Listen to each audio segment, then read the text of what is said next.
എല്ലാവർക്കും മെനൂസ് വേൾഡിലേക്ക് സ്വാഗതം. ഇന്ന് നമ്മൾ ഉണ്ടാക്കാൻ പോകുന്നത് ഐസ് ആപ്പിൾ ഷേക്ക് അല്ലെങ്കിൽ പഴനോങ്ക് ഷേക്ക് ആണ് നമ്മൾ ഉണ്ടാക്കാൻ പോകുന്നത്. അപ്പോൾ അതിന് ഞാനിവിടെ 3 പഴനോങ്ക് എടുക്കുന്നുണ്ട്. ഈ പഴനോങ്ക് മിക്സിയിലിട്ടിട്ട് ഒന്ന് അരച്ചെടുക്കണം. നല്ല റിഫ്രഷിംഗ് ആയ ഒരു ഡ്രിങ്കാണ്. ഈ ചൂട് കാലത്ത് കുടിക്കാൻ പറ്റിയ കറക്റ്റായ ഡ്രിങ്കാണ് ഈ പഴനോങ്ക് ഡ്രിങ്ക് അല്ലെങ്കിൽ ഐസ് ആപ്പിൾ ഡ്രിങ്ക് എന്ന് പറയുന്നത്. പഞ്ചസാര ആവശ്യം പോലെ ഇടാം, നിങ്ങളുടെ മധുരത്തിനനുസരിച്ച് ഇടാം. ഞാനിവിടെ ഒരു 1.5 സ്പൂൺ ഇടുന്നുള്ളൂ. 3 പഴനോങ്ക് എടുത്തിട്ടുള്ളൂ. ഓക്കെ, എനിക്ക് അത്ര മധുരം മതി. ഇനി ഇതൊന്ന് അരച്ചെടുക്കണം. ഇത് അരഞ്ഞു വന്നിട്ട് നമുക്ക് ഒന്നുകൂടി കുറച്ച് പാലും കൂടി വെച്ചിട്ട് അരച്ചെടുക്കാം.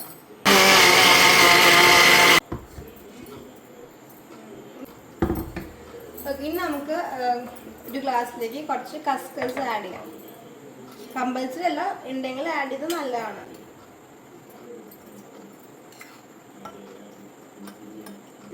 ഞാൻ മിക്സിയിലേക്ക് കുറച്ചും കൂടി പാലൊഴിച്ചു ഒന്ന് ഇളക്കി കൊടുക്കാം.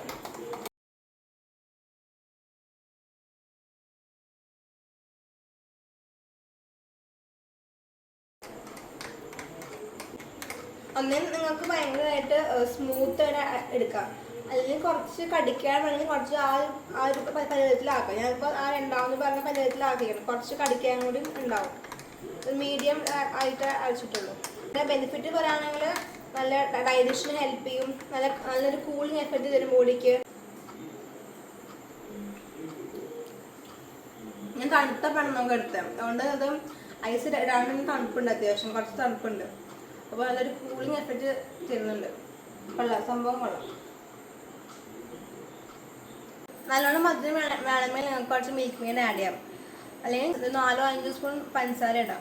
പിന്നെ തണുപ്പിച്ച് കഴിക്കുക. തണുപ്പിച്ച് കഴിച്ചാൽ കുറച്ചും കൂടി റിഫ്രഷിങ് ഫീൽ കിട്ടും. നിങ്ങൾക്ക് വേണമെങ്കിൽ ഐസ് ഇട്ട് കുടിക്കാം. അപ്പോൾ ശരി, എല്ലാവരും പോയി ഉണ്ടാക്കി നോക്കും. ടാറ്റാ.